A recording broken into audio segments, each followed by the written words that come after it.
The old woman's eyes rolled back white as milk on the night. The stars bled red across the Chiricahua sky. And when she spoke again, her voice belonged to something older than the mountains, a thing that knew how many warriors would die screaming before the summer grass turned brown, and how their blood would poison the water for 3 generations, unless someone paid a price the living were never meant to pay. The war chiefs didn't believe her, not yet, but they would, when it was almost too late to matter. If you're watching this tale unfold, hit that subscribe button and drop a comment telling us where you're listening from. We love hearing from fellow lovers of the Old West. Her name was Nalin, which meant maiden in the Apache tongue, though no one had called her that in 40 winters. The people called her Ishkane, the one who sees, and they came to her Wikiup, in the high country when their hearts were sick with questions the daylight couldn't answer. She had been born during the Great Drought, when the Spanish still rode north from Mexico with their crosses and their chains, and her mother had marked her as different from the first breath. The child had opened her eyes and looked past her mother's face, past the smoke hole in the roof, past the sky itself, and had wept not with the angry howl of new life, but with the terrible grief of someone who remembers dying. Nalin grew into a silent girl who walked alone in the canyons and spoke to things others couldn't see. The other children feared her. The elders watched her with careful eyes. When she was 12 summers old, she told the war chief Cochino that he would die with an arrow in his throat before the moon changed, and she described the man who would kill him, a Comanche warrior with a scar like lightning across his chest. Cochino laughed and called her a lying child. They found him 4 days later where she said they would, the Comanche arrow still lodged in his windpipe, his blood soaked into the red earth like a prophecy written in flesh. After that, no one laughed at Nalin's words. She never married, though warriors brought her gifts of meat and turquoise. She lived alone in a wickiup built high in the Dragoon Mountains, where the wind spoke in voices only she could understand.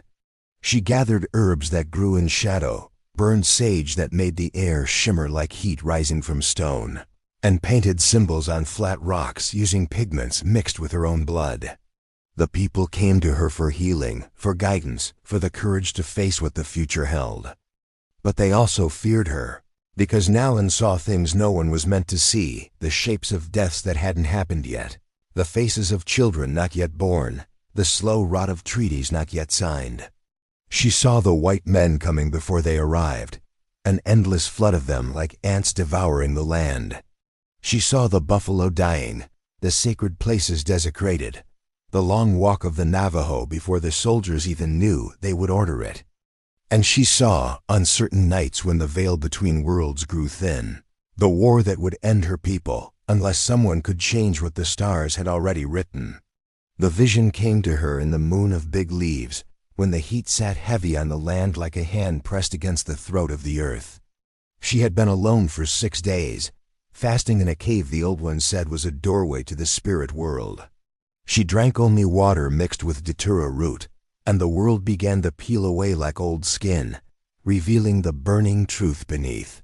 On the 6th night, the spirits came. They showed her the valley where 3 tribes would meet, Apache, Comanche, and Ute, drawn together by old blood and older hate. She saw the war chiefs arguing, their faces twisted with rage over a slight that hadn't happened yet, but would soon. She saw a young warrior barely more than a boy ride into an ambush that would ignite the war. She saw the retaliation, swift and merciless. She saw wickiups burning, women screaming, children's bodies twisted in the ash. The spirits showed her 300 dead in the space of 1 turning moon. They showed her rivers running red, not with clay, but with the blood of men who should have lived to become grandfathers. They showed her entire bloodlines ending in a single afternoon of violence. They showed her a wound in the fabric of her people that would never fully heal, a trauma that would echo through generations like thunder trapped in a canyon. But worse than the death, far worse, they showed her what came after. The white soldiers would use the war as an excuse. They would say the tribes were savages who couldn't be reasoned with, animals who understood only violence. They would come with rifles and cannons, with papers signed by men in distant cities, with chains and smallpox blankets and cattle that would destroy the hunting grounds. The war between the tribes would be the wound. The white men would be the infection that killed the body, unless the spirits showed her one other thing, a thin thread of possibility glowing in the darkness like a single strand of spider silk caught in moonlight. They showed her peace, not the peace of surrender, but the peace of recognition, of old enemies seeing each other clearly for the first time in generations. They showed her a council where words replaced weapons. They showed her a treaty between tribes, sealed before the white men could exploit their division. They showed her survival, bought with a price she didn't yet understand. When Nalin woke, she was lying in her own vomit, and the sun was high. She crawled to the cave entrance and looked down at the world below, the sacred mountains, the hidden canyons, the smoke from 100 campfires rising into the clean air. It all looked so permanent, so eternal, but she knew better now. She knew she had been shown the end of everything, and she knew she had to stop it. The trouble between the Apache and the Comanche was older than anyone living could remember. It had started, the story said, over a woman, or perhaps over horses, or hunting grounds, or an insult to a chief whose name was now lost to time. The reason didn't matter anymore. What mattered was the pattern, repeating endlessly like a prayer no one could stop saying.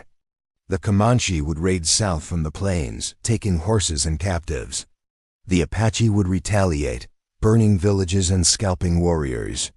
The Comanche would answer with greater violence. The Apache would respond in kind. Each generation grew up hearing stories of what the enemy had done to their grandparents. Each generation swore to avenge wrongs committed before they were born. The hate had become a living thing, fed and tended like a sacred fire that must never go out. Nalin knew this history. She had seen it play out in her visions more times than she could count, different faces, different names, but always the same pattern. Violence begetting violence, blood calling for blood, an endless wheel turning in the darkness. But now, in the spring of 1857, the wheel was about to spin faster than ever before. The catalyst had a name, Tahaza. He was 18 summers old, a Comanche warrior from the Katsoteca band who had counted coup twice and dreamed of becoming a war chief before he reached 20. He was handsome and reckless, gifted with horses, and beloved by his band for his skill with the lance. He was also betrothed to a girl named Ponetka, whose father was a chief of considerable influence among the Comanche people. Tahaza had never met an Apache in peace. To him, they were devils who stole in the night, torturers who cut the solace off captives' feet and forced them to walk across burning rocks, enemies who had killed his grandfather in a raid when Tahaza was still a child. He carried that knowledge in his heart like a coal that never stopped burning. In the moon of big leaves, Tahaza led a small raiding party into Apache territory. They were after horses. The Apache had some of the finest mounts in the territory, descendants of Spanish stock with hearts like thunder and hooves that could cross mountains without tiring. Tahaza wanted to steal enough to impress Ponetka's father, to prove himself worthy of marrying into such a powerful family. The raid went well at first. They found a small Apache camp in a valley near the Mimbres River, took 15 horses in the night, and were gone before the camp woke. It should have been a perfect raid, quick, clean, no deaths on either side. The kind of raid that would be told around fires for one season and then forgotten. But Tahaza made a mistake. In the confusion of the horse raid, a young Apache boy, no more than 6 summers old, stumbled from his family's wickiup directly into the path of the Comanche raiders. Tahaza's horse reared. The boy screamed. And Tahaza, in a moment of panic and poor judgment that would haunt him for the rest of his short life, brought his war club down on the child's skull. The boy's name was Nach, which meant mischief maker, and he was the youngest son of a respected Apache warrior named Geronimo, not the famous Geronimo of later years, but his uncle, who bore the same name. The family would not find Nach until morning, when the sun revealed what the darkness had hidden. Nalin saw it all in her vision before it happened. She saw Tahaza riding south, proud and laughing, with no idea that he had just killed the future. She saw little Nature's broken body being discovered by his mother, saw her grief crack the morning like thunder. She saw Geronimo swear a blood oath that could not be broken. She saw the war beginning. The old woman tried to warn them. She sent word to the Apache camps near the Members River, tried to tell them to move, to be somewhere else on that night of nights. But the messenger arrived late, delayed by a flash flood that turned the arroyos into roaring torrents. By the time the warning reached the camp, Nate was already dead, and his blood was already crying out for vengeance. Geronimo came to Nalan 3 days after they buried his son. He was a hard man, lean as jerky and twice as tough, with eyes like chips of flint and a mouth that rarely smiled even in good times. Now in his grief, he looked like something carved from stone, a monument to rage, ancient and implacable. "You are Ishkene," he said, standing outside her wickiup in the thin light of dawn. "You see what others cannot see. Tell me how my son died. Tell me if there is justice in the spirit world for a child murdered by Comanche dogs." Nalan emerged from her dwelling slowly. She was old, but age had not bent her. She met Geronimo's eyes without flinching. "I see many things," she said carefully. "But not all visions are meant to be shared."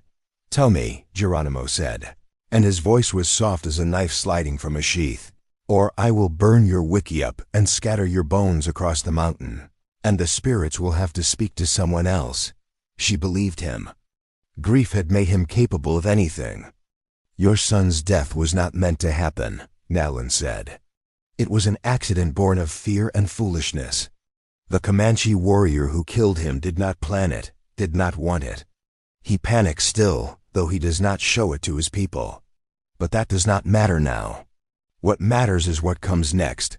Vengeance comes next," Geronimo said flatly. "Blood for blood. A life for a life. That is our law, old woman. That is the way it has always been. And if that vengeance starts a war that kills 300 warriors, a war that brings the white soldiers down on all our people, a war that ends with our children walking in chains to a reservation where the land is poison and the water tastes of death." Geronimo stared at her. "You have seen this?" "I have seen it. As clearly as I see you now." For a long moment, the warrior said nothing. Nalan could see the struggle in his face, the need for revenge warring with the responsibility he felt for his people. She knew which side would win. She had seen it in her vision. Geronimo was not a cruel man, but he was a man bound by honor, by tradition, by the sacred laws that governed the Apache people. "Then the future is dark," Geronimo said finally. "But my son still cries out for justice. I will not leave his spirit unavenged. Better to die as men than live as cowards." He turned to leave, and Nalan knew she was losing him. "Wait," she said. "There is another way. A path where your son is avenged and your people survive. But it requires something from you that you may not be willing to give." Geronimo turned back, his face hard with suspicion. "What path?" "Trust," Nalan said. "And time. Give me 1 moon cycle. Let me speak to the spirits. Let me find the thread that leads through the darkness. Swear to me that you will not ride against the Comanche until the moon is full again. Swear it on your son's spirit. And what will you do in this moon cycle, old woman?" "I will change the future," Nalan said. "Or I will die trying." Geronimo studied her for a long time, his eyes searching her face for any sign of deception or weakness. Finally, he nodded once, sharp and final as a blade. "1 moon cycle," he said. "But if you fail, if my son's killer still breathes when the moon is full, then I ride with every warrior who will follow me. And we will paint the plains red with Comanche blood until the spirits themselves are satisfied." He walked away down the mountain trail, and Nalan watched him go, feeling the weight of 300 lives settling onto her shoulders like a yoke made of bone. The vision had shown her what was coming, but it had not shown her how to stop it. Not yet. Nalan spent the next 3 days in prayer and preparation. She knew what she had to do, even though the knowledge sat in her stomach like a stone. She had to bring the tribes together. Not just the Apache and the Comanche, but the Ute as well. The Ute who hated both the Apache and the Comanche with equal fervor, who had their own blood debts stretching back generations, who would see any gathering as an opportunity for ambush and betrayal. It was impossible. The chiefs would never agree. The warriors would never lower their weapons. The old hatreds ran too deep, carved into the bones of the land itself. But Nalin had seen something in her vision that the others hadn't seen, something the spirits had shown her in the dark heart of the cave. She had seen that the war between the tribes was not happening in isolation. She had seen the white men watching from the edges, waiting, patient as buzzards circling a dying animal. They wanted the tribes to destroy each other. They needed the tribes to prove themselves savage, unreasonable, beyond redemption. The war between Apache, Comanche, and Ute would give the white men exactly what they needed, justification for total annihilation. But if the tribes could unite, even temporarily, even imperfectly, if they could show the world that they were capable of peace on their own terms, then perhaps the future could be different. Perhaps survival was still possible. It was a thin hope, fragile as spider silk, but it was the only hope she had.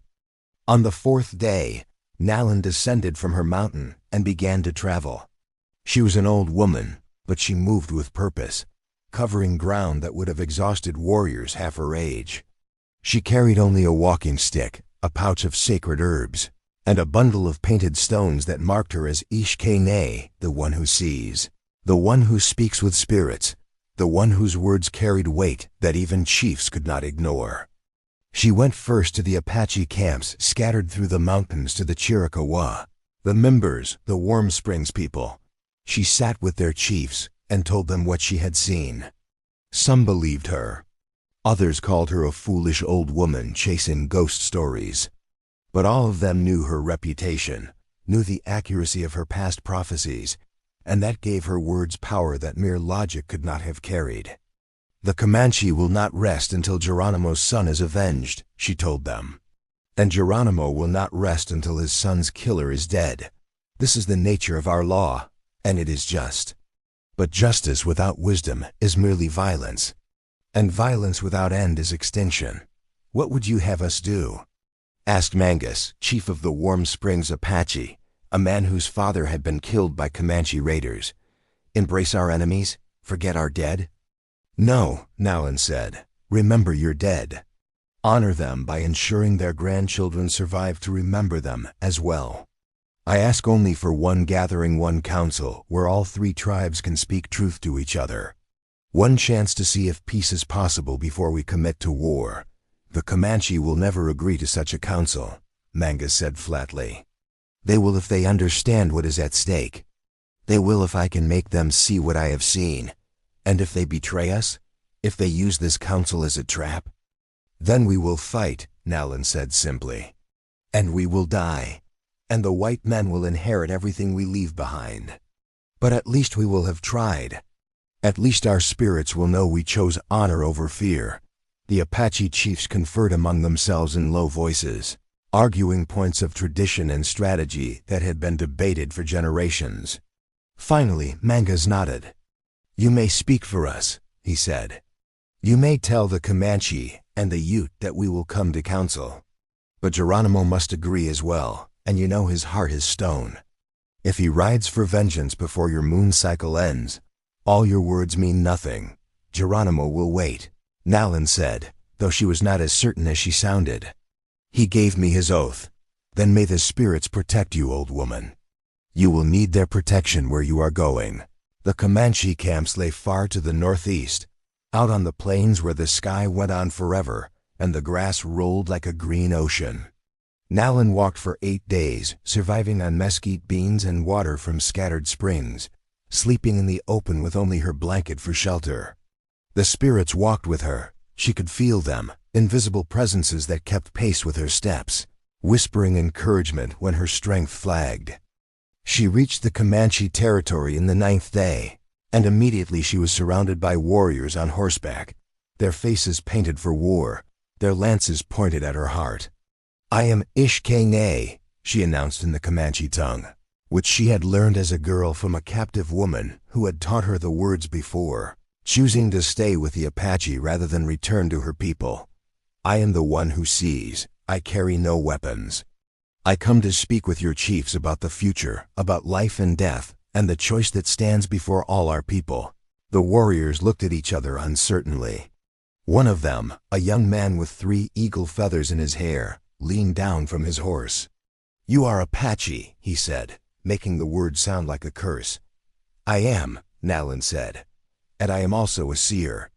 The spirits speak through me. They have shown me what comes if we do not change our path. Will you kill an old woman for speaking truth? Or will you hear what the spirits have sent me to say? The warrior with 3 feathers studied her for a long moment, then nodded slowly. We will take you to 10 bears. He will decide if you speak truth or lies. They took her to the main Comanche camp, a sprawling collection of tipis that stretched across the plain like a city made of buffalo hide. She was brought before 10 bears, a chief whose reputation for wisdom was known even among the Apache. He was old, older even than Nalin, with a face like weathered leather and eyes that missed nothing. An Apache woman comes to speak with us, 10 bears said, his voice dry with amusement. This is a day I did not expect to see. Speak, Ish-K-Nay. Tell us what visions have driven you so far from your mountains. Nalin told him everything. She described the death of little Nate, the blood oath sworn by Geronimo, the war that would consume all 3 tribes and bring the white soldiers down on them like a hammer. She described the future she had seen, the reservations, the starvation, the slow death of their way of life. And she described the thin thread of hope, the possibility of peace, the counsel that might save them all. When she finished, 10 bears sat in silence for a long time. The other chiefs and warriors waited, barely breathing, for his response. You speak of peace, 10 bears said finally. But one of our young warriors killed an Apache child. This is true? It is true. Then there must be justice. The Apache will demand blood for blood. This is their law, as it is ours. Yes, Nalin said. But justice can take many forms. A life can be given without taking. A debt can be paid without coins. The spirits have shown me a way, but it requires trust and courage greater than any warrior has shown in battle. Tell me this way. Not yet, Nalin said, and saw several warriors stiffen at her audacity. First, I must speak with the Ute. All 3 tribes must hear the same words at the same time, or the balance will be lost. Will you come to council, 10 bears? Will you bring your warriors and chiefs to a neutral place, where we can speak without weapons, where we can see each other as the spirits see us? The Ute hate us more than the Apache do, 10 bears said. They will not come, they will. Because I will show them what they stand to lose if they refuse. 10 bears smiled, a thin expression that held no humor. You are a strange old woman, Ish-K-Nay. Very brave or very foolish, I have not decided which, but I will come to your council. We will bring 20 warriors no more.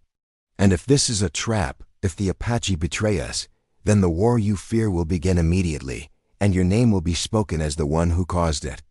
That is a burden I am willing to carry, Nalin said.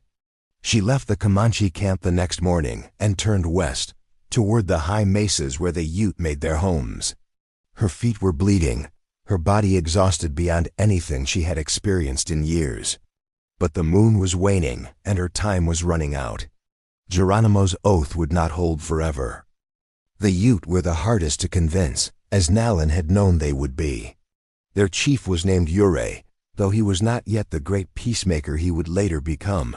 That transformation still lay in his future, shaped by experiences he had not yet endured.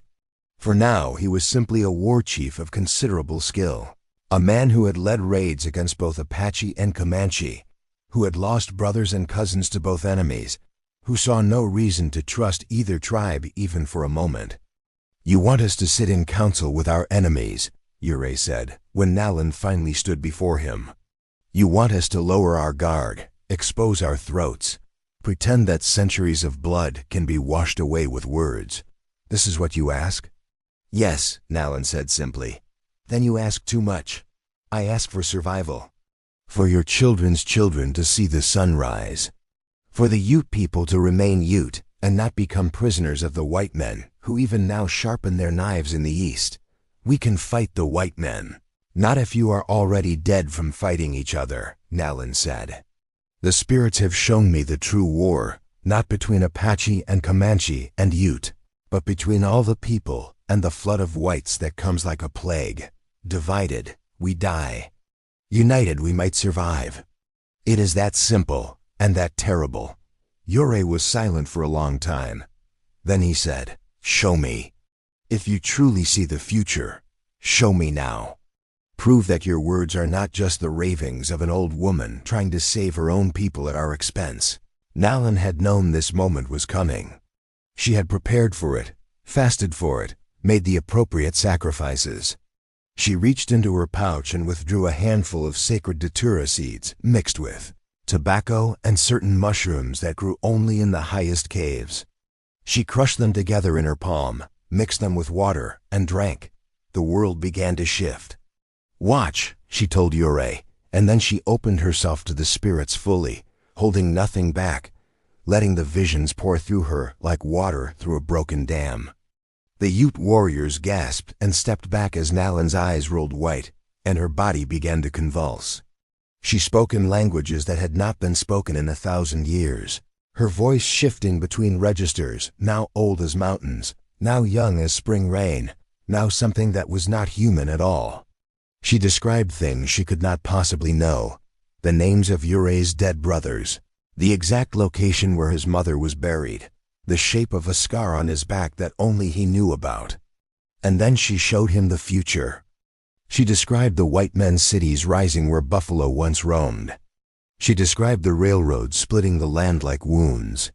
She described reservations where proud warriors would become beggars, where children would forget their language, where the old ways would die like embers scattered in wind. She described it all in such detail, with such terrible clarity, that even the most skeptical warrior in the circle felt ice forming in his spine. When she finished, Nalan collapsed. Blood trickled from her nose, and her hands shook like leaves in a storm. She had gone farther into the spirit world than was safe, and she had paid for it. Ure knelt beside her, his face pale. "I believe you," he said quietly. "May the spirits forgive me, but I believe you. We will come to your council." And so in the moon of big leaves, when the heat pressed down on the land like the hand of an angry god, the 3 tribes gathered. The place Nalan had chosen was sacred to all of them, a valley high in the mountains where 3 rivers met, where the Apache came to vision quest, where the Comanche sometimes left offerings for the spirits of the water, where the Ute had buried their dead for generations. It was neutral ground, holy ground, a place where violence felt like sacrilege. The Apache came first, led by Geronimo and Mangas, with 20 warriors standing in a loose semicircle, their faces hard with suspicion. The Comanche arrived next, 10 bears at their head, their warriors mounted on horses that stamped and snorted in the thin mountain air. Last came the Ute, Ure leading them on foot, moving with the careful dignity of men who knew they were walking into a trap, but chose to do it anyway. For a long moment, no one spoke. The 3 groups stood facing each other across the valley floor, 3 circles that did not overlap, 3 people separated by generations of blood. The tension was thick enough to choke on. Then Nalan walked into the center, into the space between the circles, and planted her staff in the earth. "I am Ishkene," she said, her voice carrying across the valley with a power that seemed to come from the stones themselves. "I speak for no tribe. I speak for the spirits who do not care if you are Apache or Comanche or Ute, who see only that you are human, that you bleed the same color, that you worship the same sky and drink from the same rivers." "Words," said a Comanche warrior named Pita Nocona, his face twisted with contempt. "The Apache killed my brother. The Ute took my sister captive. Why should I listen to words?" "Because your children will curse your memory if you don't," Nalan said sharply. "Because the white men are coming, and they do not care about your brother or your sister, or any of the grievances that seem so important to you now. They will sweep you all away like dust before a storm, and your grandchildren will have no land, no freedom, no future except what the white men choose to give them. Then we fight the white men, said a Ute warrior. Divided? Nalan asked. How well has that worked so far?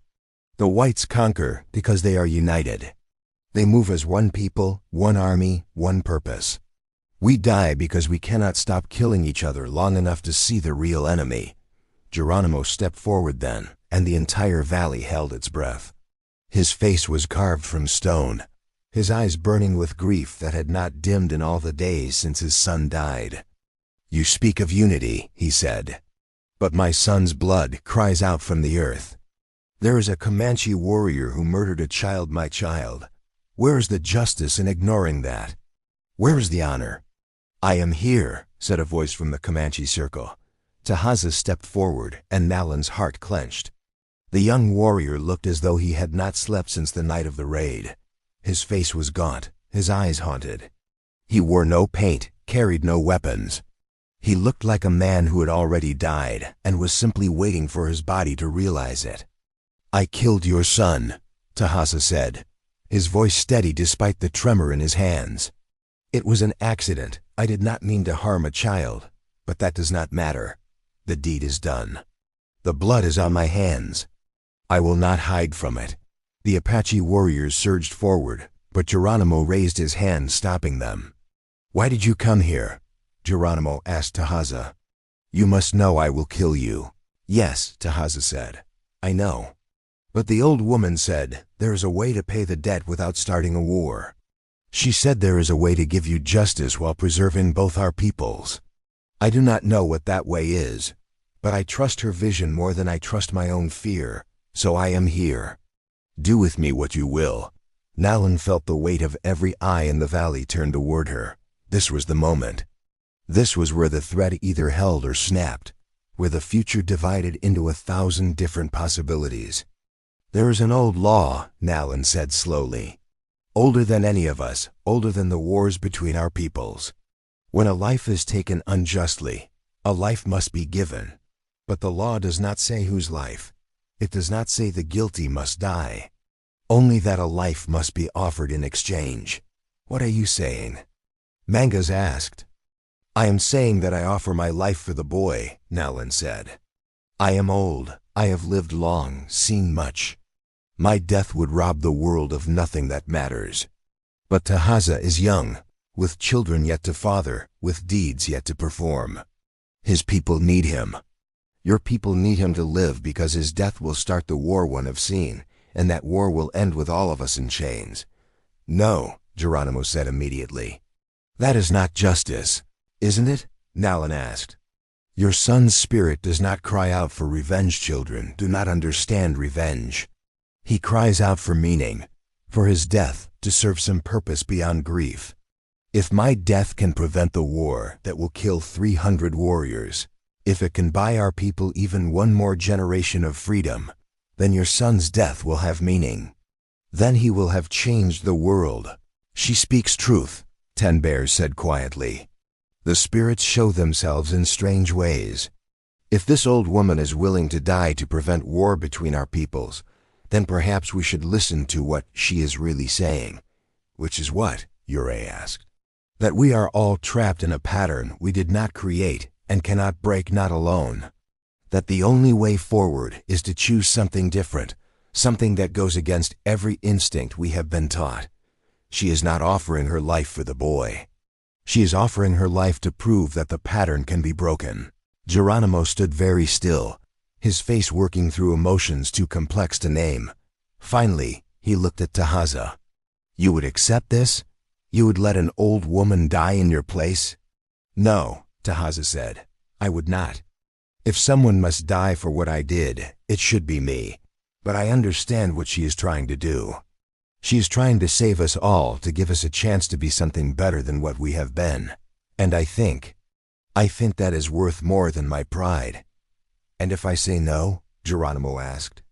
If I say the law is the law and you must die? Then I will die, Tahaza said simply. And the war will come. and the old woman's vision will prove true. And our children will inherit ashes. The silence that followed was absolute. Even the wind seemed to stop, as though the entire world was holding its breath, waiting to see which way the future would break. Geronimo closed his eyes. Nalin saw his lips moving in silent prayer, saw the tears that streaked down his weathered cheeks. When he opened his eyes again, they were clear. "My son," he said quietly, "was a good boy. He loved to laugh. He loved to chase lizards in the rocks. He would have grown into a fine man, I think. But he never will now, and that is a wound that will never heal." He paused, then continued, his voice stronger. "But Nate would not want his death to cause more death. He would not want to be the reason our people die. And I think the Spirit sent this old woman to show us a way forward that does not require any more children to die." He looked at Tahaza. "You will live. But you will carry the debt. You will carry it every day, in every choice you make. You will remember that a child died because of your carelessness, and you will honor that child by being better than you were that night. This is my justice. This is what I require." Tahaza dropped to his knees, overcome. "I swear it," he said. "I swear it on everything I hold sacred. I will honor your son. I will remember." "Then it is done," Geronimo said. And somehow, impossibly, it was. But Nalin knew the spirits always collected their debts. The council continued for 3 more days, and in that time, something remarkable happened. The warriors from 3 tribes, men who had been raised to see each other as demons, as enemies beyond redemption, began to talk. Not as allies, not even as friends, but as men who suddenly recognized something familiar in each other's eyes. They told stories of their dead. They described the raids, the losses, the long years of grief. And in telling these stories, they discovered that pain sounds the same in every language, that a father's grief for his son is universal, that the love of land and sky and freedom knows no tribal boundary. They would never be one people. The differences ran too deep, carved by centuries of separate paths. But they could be something else, something that had no name yet, but felt like the first stirrings of understanding. On the final day, the 3 chiefs stood together and spoke an oath. They swore that for 1 full year, there would be no raids between their peoples. No killing, no horse stealing, no captives taken. For 1 year, they would try this strange new thing called peace, and see if it could survive. It was not much. It was fragile as a bird's egg, as uncertain as spring rain. But it was a beginning. As the tribes prepared to leave the sacred valley, 10 bears approached Nalin. The old Comanche chief studied her with eyes that seemed to see beneath her skin. "You have done something impossible," he said. "You have made enemies sit together without bloodshed. You have changed what seemed unchangeable, but I know the price of such magic. I see it in your face. What have the spirits taken from you?" Nalin smiled, though the expression cost her. "Everything," she said simply. "They showed me a future where our people survive. But they did not show me seeing it. You are dying." "I have been dying since the night in the cave," Nalin said. "The visions I saw were too large for one person to hold. They burned through me like fire through dry grass. I knew the price when I accepted the vision. I would do it again." 10 bears nodded slowly.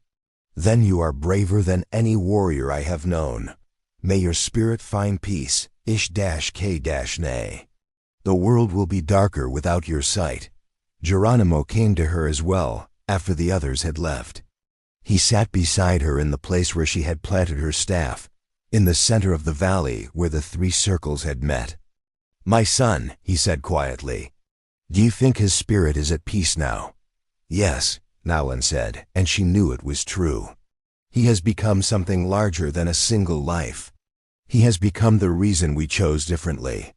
Children will be born who would have died in the war. Warriors will grow old who would have been cut down in their prime. Your son's death has meaning now, Geronimo. He changed the world." "And you?" Geronimo asked. "What will you become?" "A story," Nalin said. "Perhaps. Or perhaps just dust, blown away by the wind. It doesn't matter. What matters is what we did here. What matters is the choice we made together. The year will end, Geronimo said. The peace may not hold.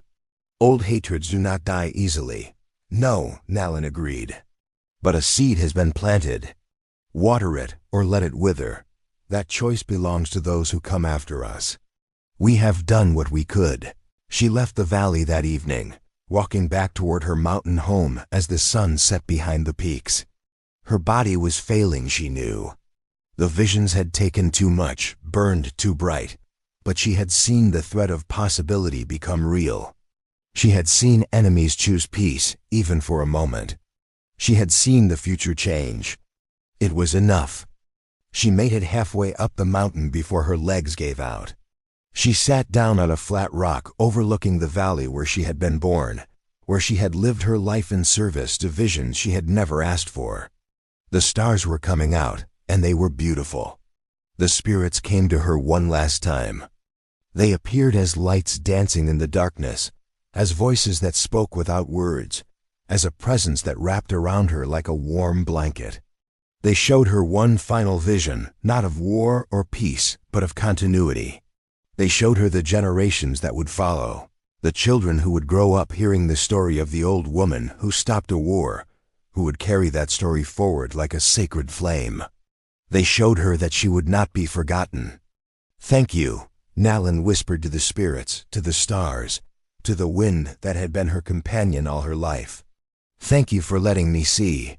And then she closed her eyes, and the woman who saw too far finally saw no more. The winter that followed the council was the quietest anyone could remember. For the first time in generations, Apache families did not fortify their camps against Comanche raids. Comanche hunters did not paint for war when they crossed paths with Ute scouts. Ute warriors did not launch preemptive strikes against Apache camps near the border territories. It was strange, unsettling, like a held breath that might be released at any moment. But it held. There were incidents, of course. Old grudges do not die simply because chiefs speak words in a valley.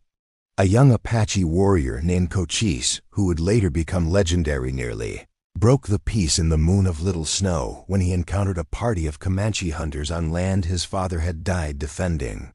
His hand went to his knife. The Comanche tensed, ready for violence. But then one of the Comanche warriors spoke Tahaza's name. He told the story of the council, of the boy who died in the war that almost was, of the old woman who gave her life to change the future. And Cochise, hearing this story for the first time, stayed his hand. The moment passed. Both parties rode away. The peace held. Word of Nalin's death spread slowly through all three tribes. They found her body after the spring thaw, sitting on the rock overlooking her valley, looking for all the world as though she was simply resting, taking in the view. The Apache who found her said her face was peaceful, almost smiling. They burned her body on a pyre built from cedar and sage, and warriors from all three tribes came to pay their respects. Even the white traders who passed through the territory heard whispers of the old woman who had stopped a war with nothing but words and visions. Some called it legend. Others called it foolishness. But those who had been in the valley that day knew what they had witnessed. Tahaza kept his oath. He became a respected warrior among the Comanche, but he never rode against the Apache again. Whenever younger warriors spoke of raids and glory, he would tell them about a little boy named Inach, and how easy it is to kill, and how hard it is to live with what killing costs. Some listened, others did not. But the seed was planted. The peace lasted through the spring, through the summer, through the fall. Small gestures began to accumulate, a Comanche band sharing hunting grounds with Apache families, a Ute chief sending medicine to an Apache camp struck by fever, a young Apache woman marrying a Comanche warrior in a ceremony that blended both peoples' traditions. It was not paradise. There were still insults, still arguments, still moments where violence seemed inevitable. But there was also something new, the memory of choosing differently, the knowledge that peace was possible if they wanted it badly enough. The year drew to a close in the moon of big leaves, the same moon when little Nash had died, when Nalan had first received her terrible vision. The chiefs gathered again in the sacred valley to decide if the peace would continue. They talked for 3 days, just as they had before. The arguments were fierce. Many warriors wanted to return to the old ways, the familiar patterns of raid and revenge. They said the peace made them weak, made them vulnerable to the white men who were indeed pushing ever westward. But Geronimo spoke, and his words carried weight. "My son has been dead 1 full year," he said. "I think of him every day. I will think of him every day until I die. But I also think of the 300 warriors who did not die because we chose to listen to an old woman's vision. I think of the children who were born this year who would never have existed. I think of what we built together, not friendship perhaps, but something better than hate. The white men still come," Ure pointed out. "The peace between us does not stop them." "No," Geronimo agreed. "But we face them now as separate peoples who are not also enemies. That is something. It may be enough." In the end, they renewed the peace for another year, and then another after that. And slowly, carefully, over years that became decades, the relationship between the tribes changed.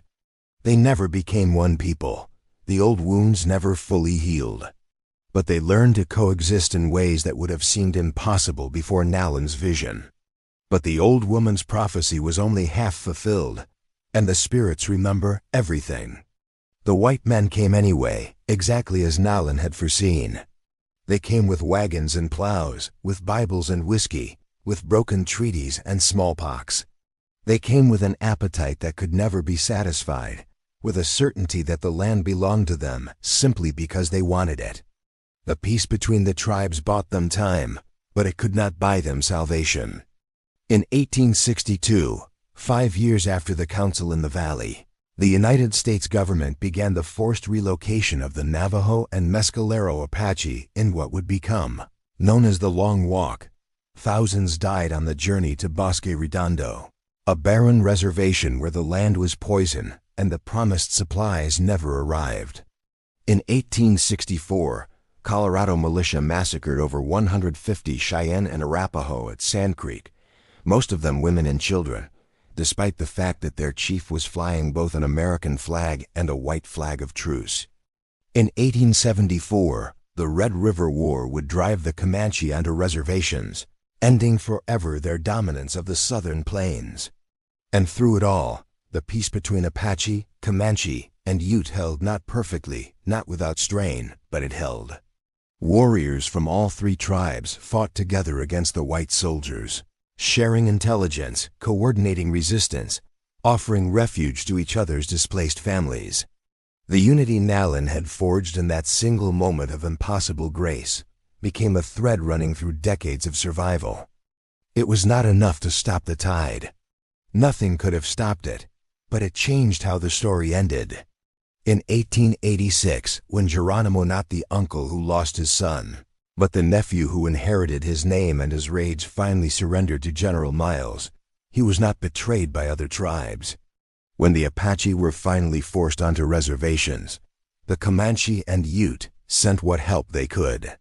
When the buffalo were slaughtered and the old ways died, the tribes mourned together. The friendship between them became something taught to children, woven into stories, preserved in memory.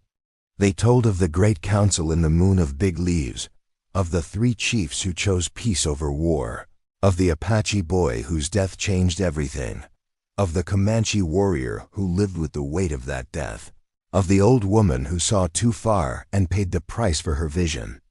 And some claimed, on certain nights when the moon was right, that you could still see her, a bent figure walking the high places, watching the valleys where her people once lived free, her eyes white as milk, her lips moving in prayers that only the wind could hear.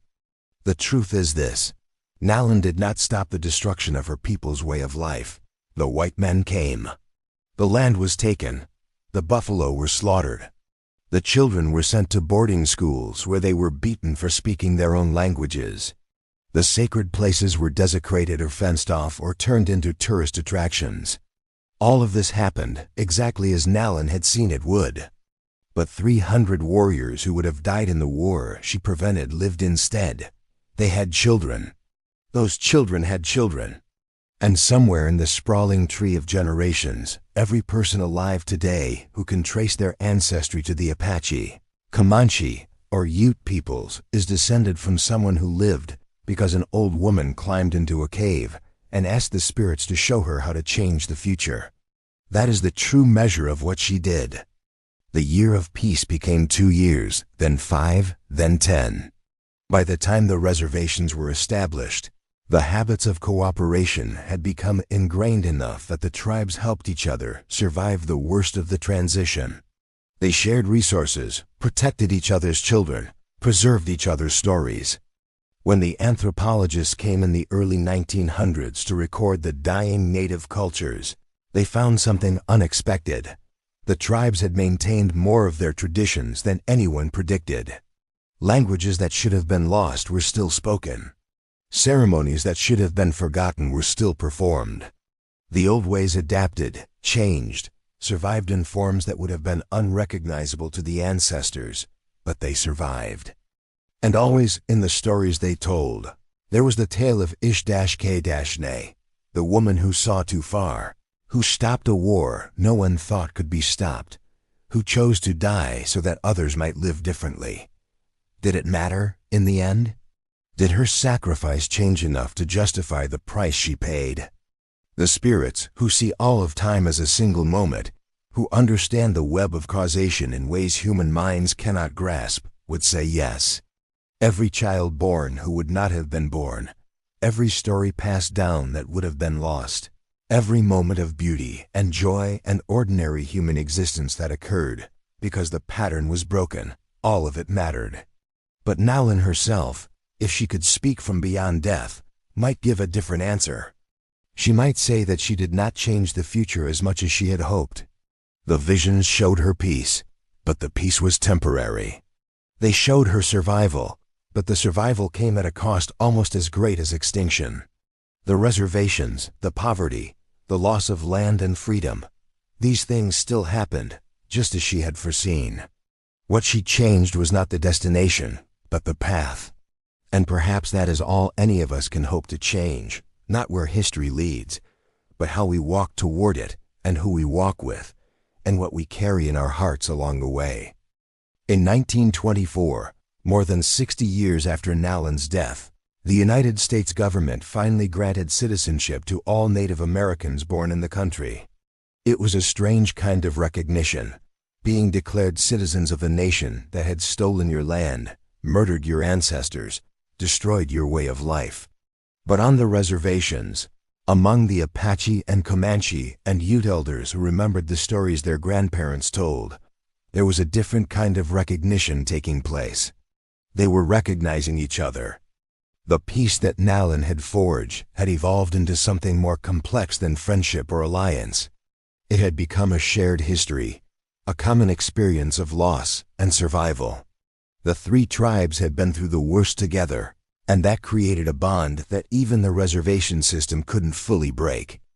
An old Apache man named Joseph Manga's great-grandson of the chief, who had been at the original council, met a Comanche elder named Paul Tahaza at an intertribal gathering in Oklahoma. They discovered they shared more than just names inherited from ancestors. They shared stories, memories, a way of seeing the world that outsiders could never fully understand. My great-grandfather told me about the council, Joseph said. About the old woman who saw the war coming and stopped it. About a Comanche warrior who killed a boy but was forgiven. Was that your ancestor? Yes, Paul said quietly. He never spoke of it much. The guilt never left him, even though he lived a long life. But he said that the old woman saved him, not from death, but from becoming a man he would have hated. They sat in silence for a while. Two old men whose grandparents had been enemies, whose great-grandparents had stood in a sacred valley and chosen something different. Do you think it mattered? Joseph asked finally. Everything they did, everything they sacrificed, do you think it changed anything in the end? Paul looked out across the gathering, at the children playing, at the family sharing food, at the mix of tribes and languages and traditions, that had somehow survived everything the world threw at them. "We're here," he said simply. That's something, and it was. The story could end there, with two old men recognizing their shared history, with survival, however diminished, as a kind of victory. But the spirits deal in longer timescales than human lives, and their accounting is not yet finished. In the early 21st century, something unexpected began happening. The tribes that Nalin had brought together in 1857 started to thrive again. Not in the old ways, those were gone forever, transformed beyond recognition by time and technology and the brutal machinery of colonization, but in new ways that honored the past while reaching toward a future no one could have predicted. The reservations, which had been designed as prisons, became sovereign nations. Casinos brought wealth that was used to fund schools, hospitals, language preservation programs.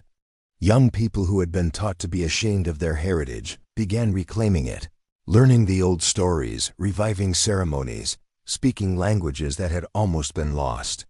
And in the archives of tribal museums, in the oral histories recorded by anthropologists, in the stories still told by elders who learned them from their grandparents, the tale of Ishkane endured. In 2015, representatives from Apache, Comanche, and Ute tribes gathered in New Mexico for an intertribal council. It was a routine meeting, discussing water rights and economic development and the thousand practical concerns of modern tribal governance. But on the final day, someone proposed a different kind of business. "We should remember the old woman," said an Apache representative named Sarah Geronimo, a distant descendant of the warrior who had lost his son. "We should formally recognize what she did, make sure the story doesn't get lost." The others agreed. And so they established a memorial in the mountains of New Mexico, not far from where Nalin had lived and died. It was a simple thing, a circle of stones around a central pillar, with plaques in English, Apache, Comanche, and Ute, telling the story of the woman who saw too far. The dedication ceremony took place in the moon of Big Leaves, exactly 158 years after the original council. Elders from all three tribes spoke. They told the story of Little Naish, of Tahaza, of the three chiefs who chose peace, of Nalin who gave everything to make that choice possible.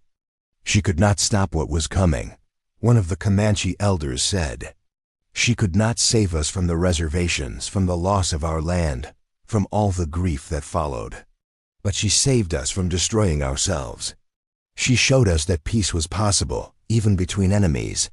She gave us a different story to tell about who we are. And because of that," an Apache elder added, "we are here. Our children are here. Our languages survive. Our traditions adapt and endure. We are diminished, yes, but we are not destroyed. And that matters. It matters more than we can ever fully know." As the sun set over the memorial, casting long shadows across the circle of stones, something strange happened.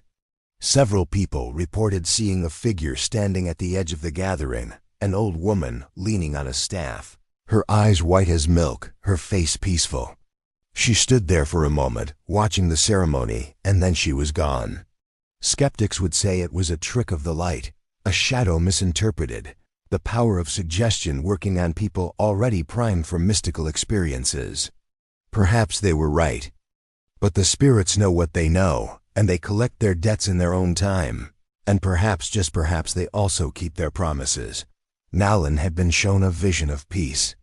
She had paid the price to make it real, however briefly, however imperfectly.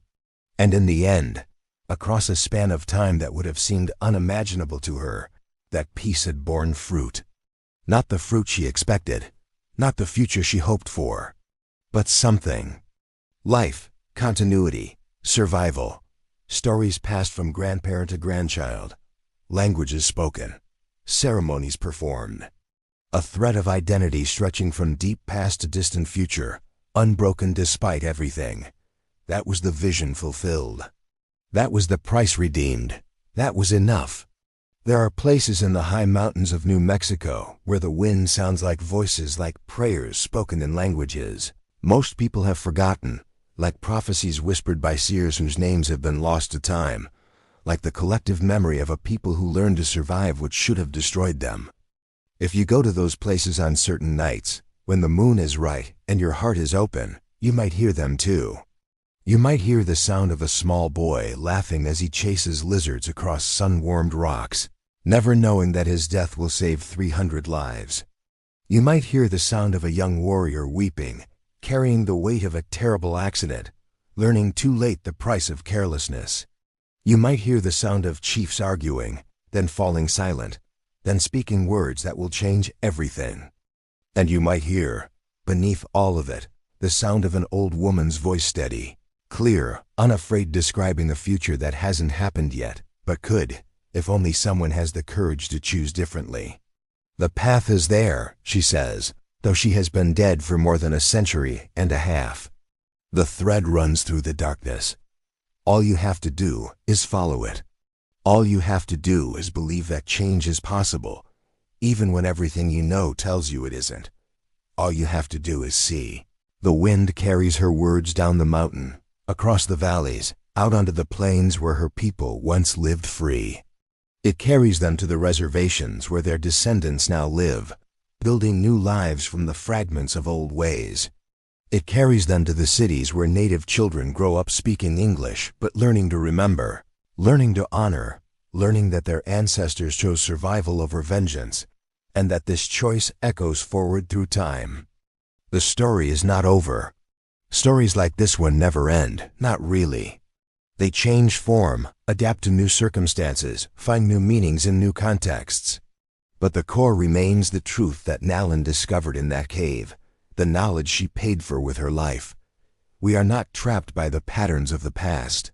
We can choose differently.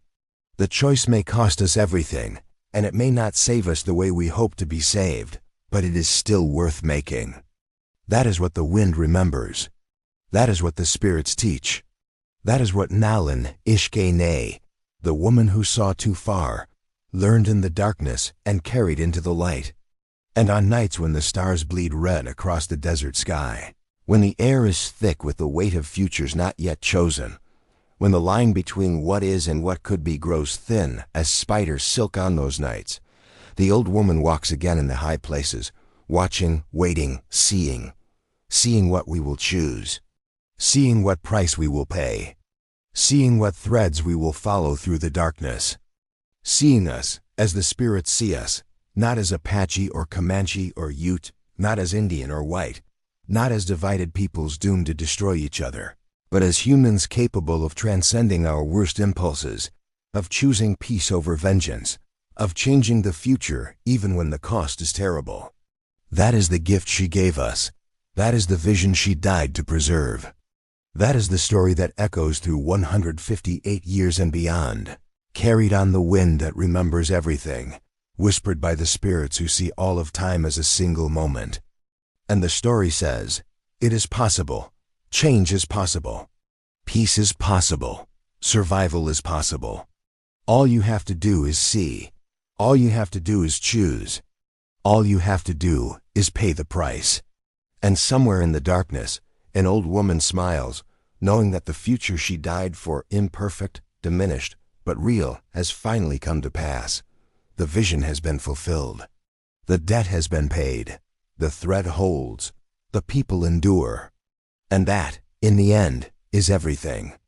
Thanks for watching this story till the end. Comment below and tell me where you're watching from. And before you go, check out these other amazing Western stories waiting for you next. Subscribe, like, and I'll see you on the next ride.